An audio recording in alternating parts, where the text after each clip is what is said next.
Hey everybody, what is up? It's Devin LaVore. And Michelle LaVore. Coming at ya. And you want to start? You want to tell them? Sure. What the day was like? Yeah, so our day was kind of one of those slightly down days. Well, it was trying to be. It was trying to be. It was trying to be that. And we were like, we're not having none of that. Yeah. And it's kind of been interesting. We've noticed along our whole journey how we have these really awesome days where God just gives us so much revelation, and there's an excitement and an anticipation. Mountaintop? Yeah, the mountaintop experience, and then all of a sudden we're in the valley. The valley.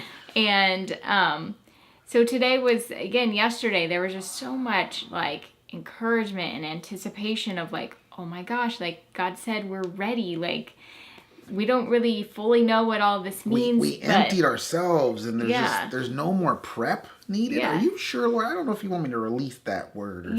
That doesn't seem. You need to be sure. Yeah, I need to be sure that I'm hearing from you correctly. You know. Yeah.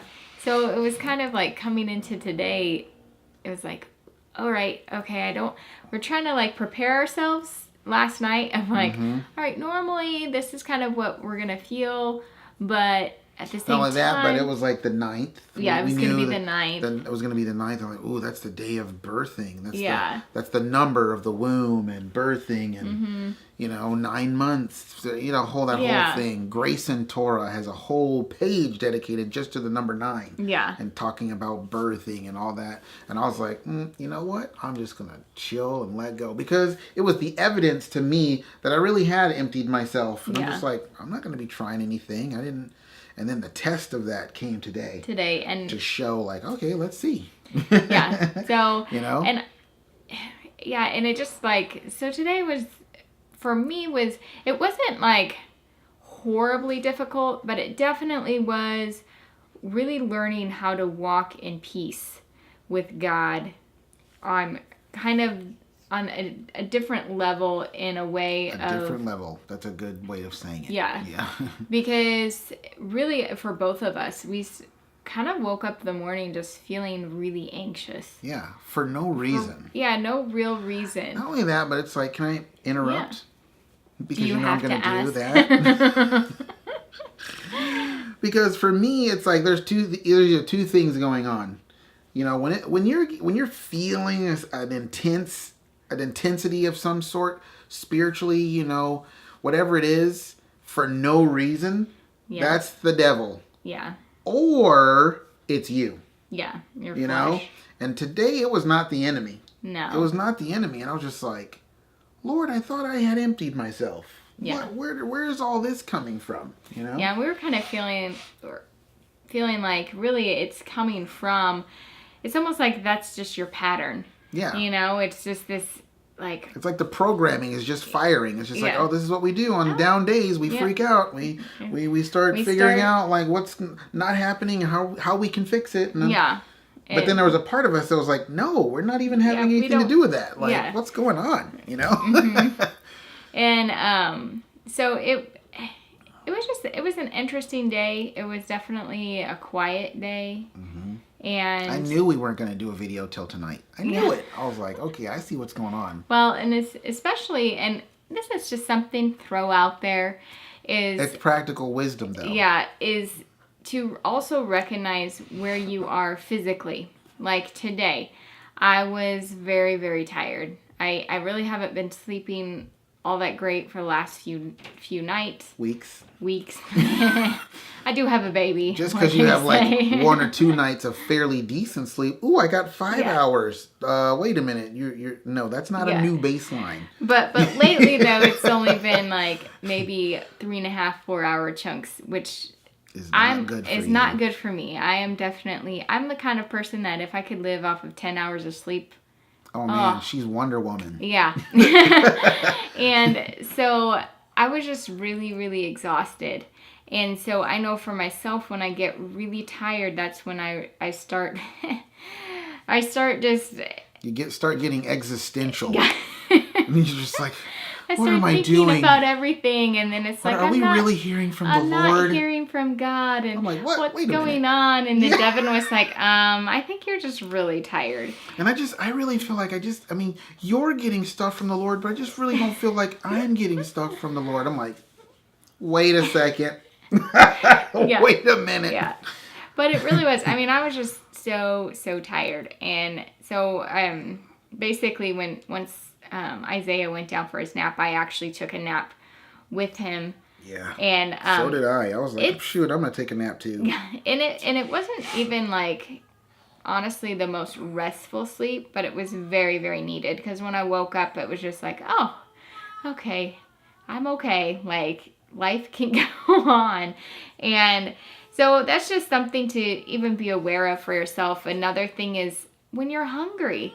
I know that there are times when it's like, oh my gosh, I've been there many times. Yeah, where you feel like, where I'm just everything's irritating you. And then it's like, oh wait, I guess I'm hungry. So you take care of that need, and you're like, I'm good.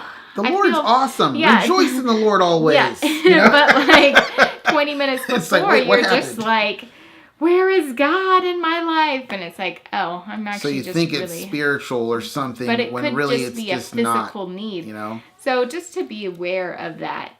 Yeah. In your walk with God. So for me personally, I'm thinking like, well, Lord, I thought I had emptied myself. Where is all of this anxiety coming from? Even when I woke up from my nap, it was just like this sense of like, like this ravenous thing. Mm-hmm. And I really felt like the Lord's like, you've put your flesh to death and it is going crazy. Yeah. In the same way that like when Jesus would cast out a spirit, it would shake the person and then go out with a scream. Yeah. I would always wonder like, why did you do that? Or why would it do that? But that's an aside. But I just felt like the Lord was showing me that it's kind of like that. I don't have a demon coming out of me, okay? Yeah. But it's like your flesh is going crazy because you're no longer giving it any attention. Yeah. You know, and it's like you're just, and it's not like obviously when God says no more training required, he's just talking about for this season of our lives. Yeah. You know, and you know, the battle between the flesh and the spirit is ongoing all the time, every day, as we experience today. You know, the bigger picture is always going to happen until Jesus returns, right? Mm-hmm. But I felt like the Lord reminded me also, he said that there is a reward at the end of this. Yeah. You know?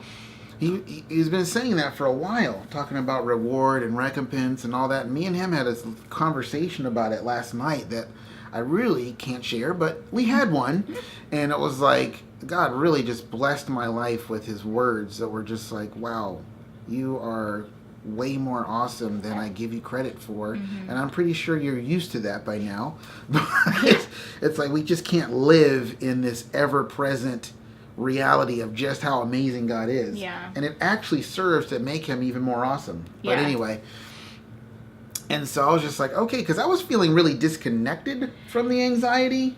Were you feeling that? It was like a part of me, but it really wasn't a part of me. Yeah, it was very different than, because I was like, well, I could attach some things to it, or I definitely was feeling like certain things trying to come at me of like, hey, look at this over here, but it was just like... And it's like, normally I would be looking at that and drawn to it, and oh my gosh, how am I going to deal with that? But I was like, no, why are you trying to get me to look at it? But there was definitely that sense, just like throughout the day, like just that anxious, like...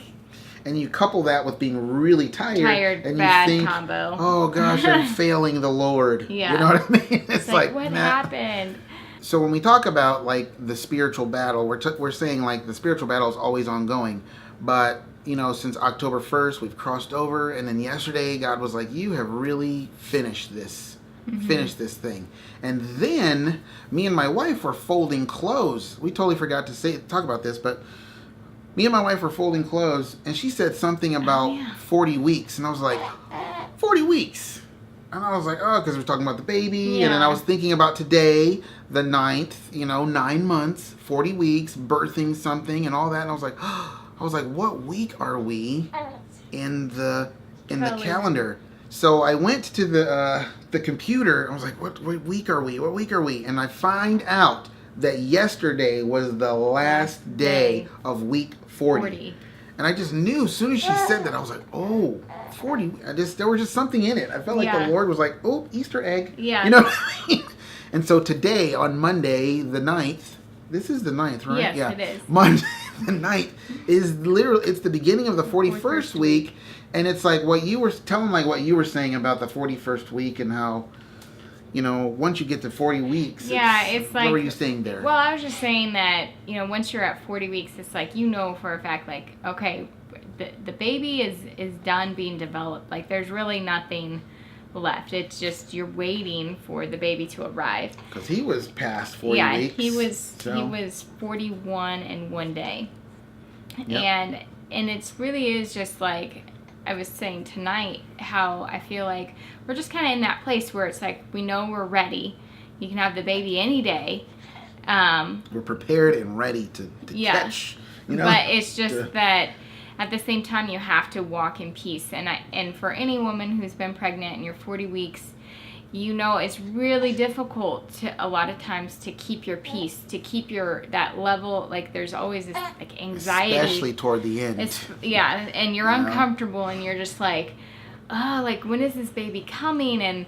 And like, I just, a lot of times, even with this guy, we did pretty much everything we could, drank like 40 bags of literally 40 bags red raspberry tea in 48 hours. And like, just like, okay, let's try and get this thing going. And it was just like, God was even like, no, he's just going to come when he's going to come. Mm-hmm. But the other thing though, too, is once you're at your 40 weeks, it's like, well, I'm not going to be pregnant forever. Right. It's coming. I had to tell you that a couple times. Yeah, and like this. I was like, babe, you're not going to be pregnant forever. I mean, and I'm like, I'm going to probably be like 42 weeks and all this stuff. It is 5 days past 40 weeks. Yeah. What is going on? Yeah.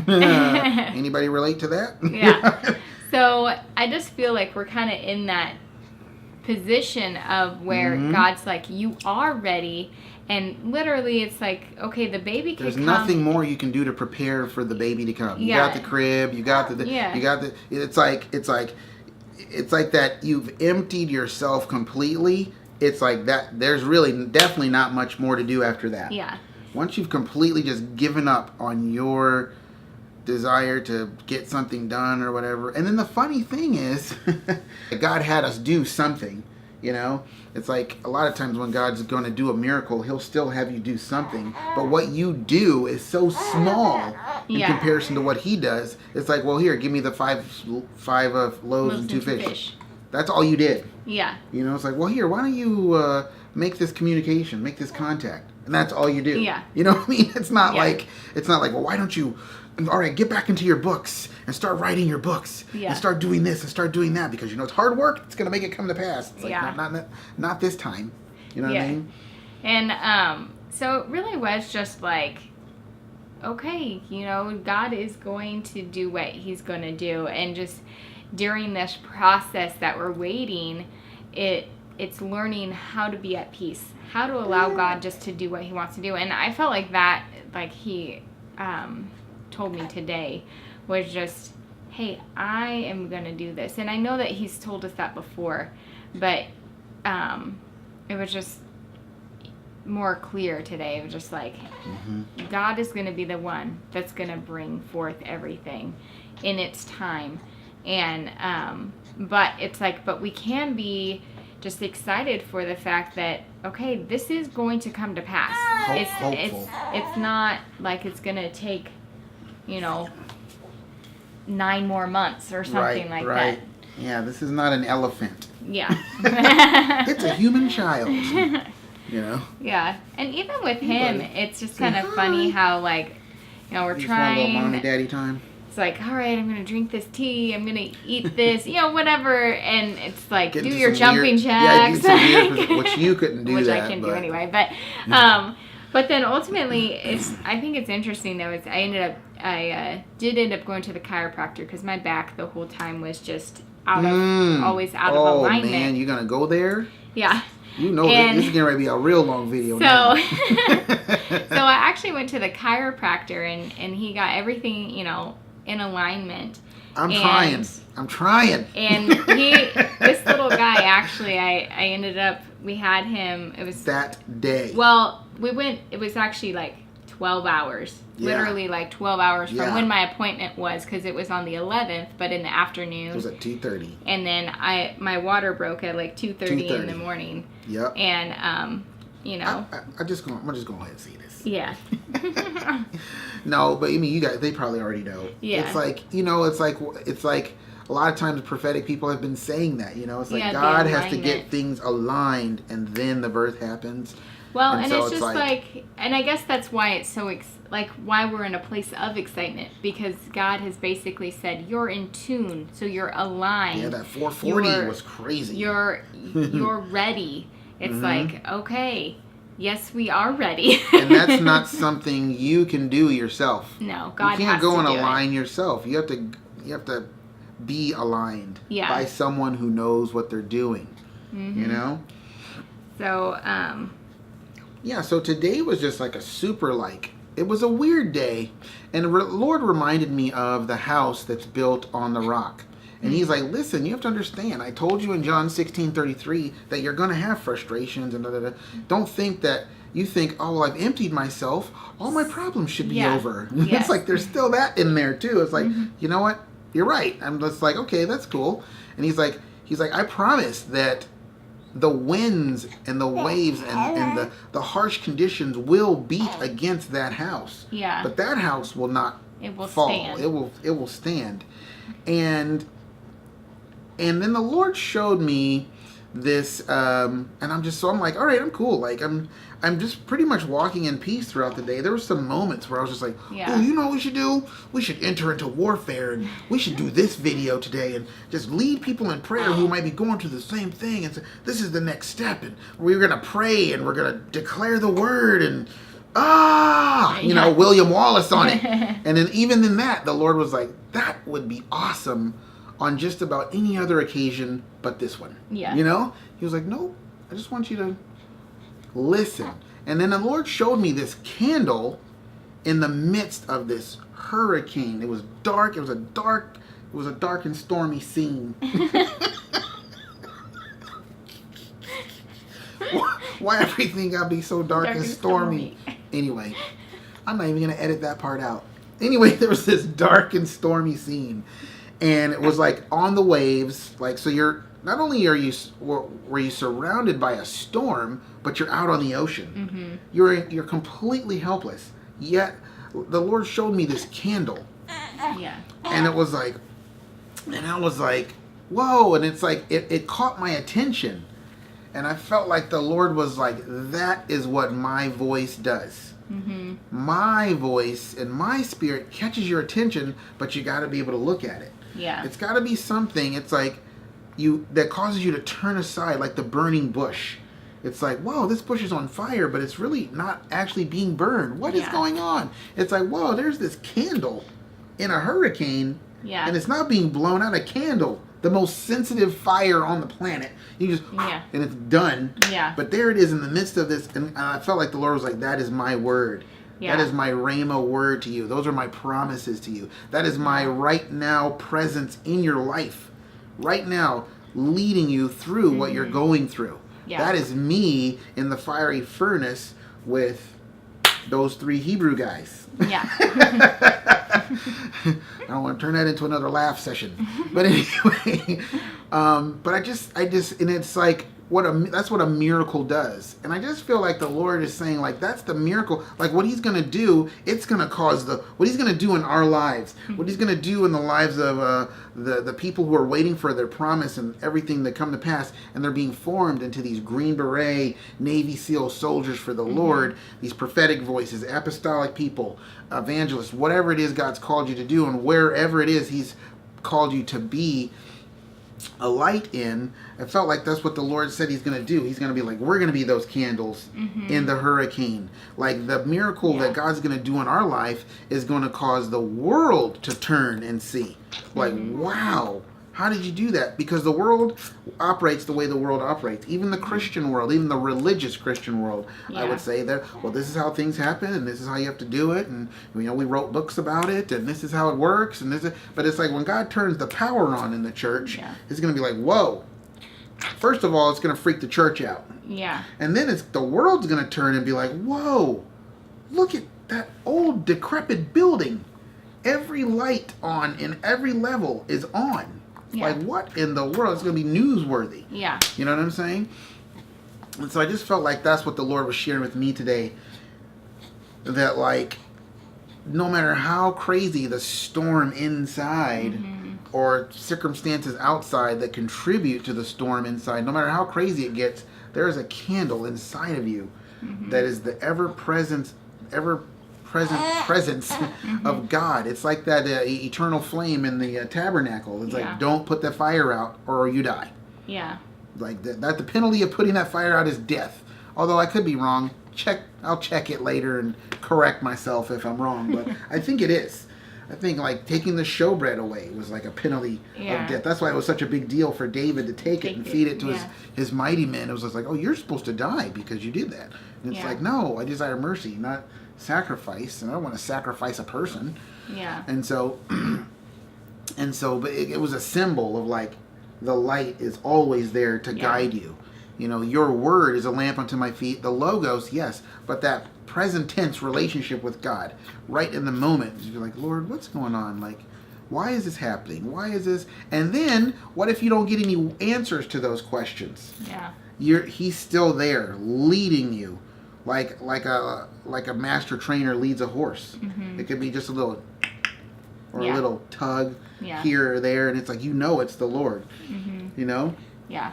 You go throughout your day and you're confused, but you're looking at the clock, and I mean how many minutes did I have on my phone when I woke up? 222. 222. And then I got a phone call that was really significant, and I had 27 texts on my phone, and I had 9 drafts, and that's when I woke up this morning, and I was like, wow. Like, what? And then throughout the day, we're just God's still using numbers, and I was like, wow, this is like a great.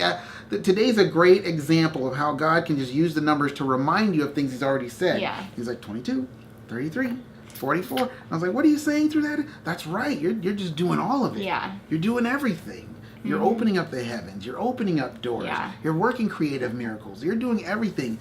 Behold, the kingdom of God is at hand, and it is coming down. Yeah. To do some amazing things on a day when you feel weird. Yeah. On a day when you feel like this is crazy, you know? Yeah. On a day when any other day we might be like in the mully grubs, and then like, oh man, are we really here from the Lord? We're so past that. Yeah. We are so past that. It's crazy, you know? But I think too, something that God was just sharing with me was just how, you know, because I was really tired, and then Devin was like, hey, I see you, this picture of you with Jesus, and, you know, you're on his shoulders, and it's kind of funny. Oh, but we were in the light side. It was that same vision of the night, and then the day, and then the day of the kingdom, and then the castle, his house was right up ahead. And so he was like, well, I see you, you're just like on Jesus' shoulders.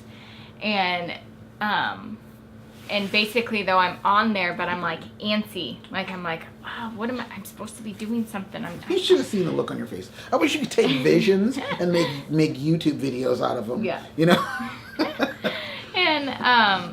And I was just like, wow, because that's really what I was feeling. Have been just this, the anxiety that was in me was just like, oh, what am I supposed to be doing? Like, I feel like I need to be getting more words. I need to be just like, I need to be seeking you. I need to. You were just like, what am I doing on your shoulders? I can't do anything from up here. Yeah. No. Like, what are you doing? Yeah. But it was funny because when he first told me the vision, I actually, like, after Devin left, because I was going to try and take my nap. You are tired.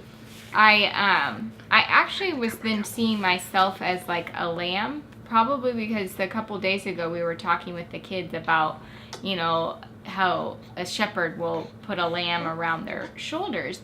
And I just kind of felt like that lamb, and like I just saw myself as a lamb, like on Jesus' shoulders. And, you know, when you're in that position, like, you have to be at rest. Mm-hmm. And I really, and Devin even was telling me, like, I think you just need to rest. And I'm like, yes, you're right. I just need to rest. I just need to actually sleep. But it's also like a rest in the Lord. So I had to put the baby down. You'll probably still hear him, but yeah. Anyway, can't see him, but you'll hear him. So yeah, it just had this picture of, you know, being a lamb, and just that there are times when you just need to rest. And I felt like God was just like, hey, I picked you up in the picture of the lamb, because he knew, he was like, hey, you're getting tired. Or he just gave me that idea, the sense of like, you know, if there is a baby lamb that's like, man, this lamb is getting tired along this, they're going to just pick it up, put it on its shoulder. And that's kind of where I was, because I've just been kind of tired. I feel like I was kind of running myself ragged really in the last few days, because I'm just like, Lord, I just want to seek you so much, and I want to get revelation, and you are giving me revelation, but I really want more. But I'm also like exhausted, like by the time nighttime comes, which is usually when we've been able to have like good, really awesome times in the Lord. And so I'm just like, like what's going on? And so today for me, it was just like, God's like, you know, just rest, and like, he's like, I'm gonna carry you basically through this. And you know, and I was right next to him. Yeah. I was on his like right side, I was on this side. Mm-hmm. And I was just like, hey, this is awesome. Yeah. You know? So I think it's just, and I know for myself, because it was like you wanted to be on his shoulders, actually. Yeah. But I wouldn't. I would be like, no, I don't. If he had me on his shoulders, I'd be like, can you set me down so we can just like walk together and hang out? But it was like, Jesus was like, this is where you want to be, actually. Yeah. You know, don't have an Annalise moment where I'm trying to baptize you and I can't do what I want to do in your life because you're not cooperating. Yeah. You know? And so it was really great for me, I think, and just that I was like, wow, okay, so God, it's okay. I think that sometimes you just have to allow God to minister to you, and sometimes that's just going to be a silent day where you really aren't. You mean like sometimes you just have to allow God to minister to you, and like that's it? Yeah. That's what you mean, right? Yeah, like okay. And he might not be, you know, like for me today, it's like it hasn't given me like crazy revelation or anything like that, mm-hmm. but it's been a really like good day ultimately, and just that it's like I can have peace, and I can just rest on him and not be anxious, and just trust like, okay, you've got this, you're taking care of it, and you can, and I can, his house. Yeah, and it's like, you know, I can let him just carry me, which for me, like Devin said, that's like my ultimate, like I'm always like, I just want to sit on God's lap, and I just want to be held by him, and I just want to like, that's just me, you know. Because physical contact is your love language. Yeah. It's not really mine. That's why me walking beside him, you know, it was weird, because it was like we were our adult selves, but we were like kids. In kid form, or just Jesus was really big. Yeah. And he was so big that it just made us look like hobbits. You know what I'm saying? We're just like, I was just like, I was loving it, you know. So yeah, that's kind of just what was been going on with us today. And there he is again. But that's him being quiet. Yeah. When he's by himself, he's quiet like this. Yeah. But yeah, so hopefully this just encourages you guys, you know, even just to know, like, just because you've given yourself fully to God and all of that doesn't mean that you aren't going to feel things. You aren't going to feel the waves coming against you or crashing on you. But what it does mean is that you're going to stand strong. You're not even bothered by it. You're not, yeah. It's just going to be like, oh, okay, it's really stormy. But you can just continue to walk in peace with God. And, you know, and to not, you know, don't get discouraged if you're feeling, you know, what you're feeling.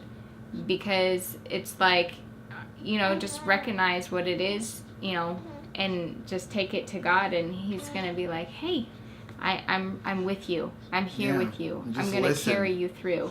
Look for that candle. That candle. See, and the thing about that candle in a hurricane is it's like you can see it wherever you look.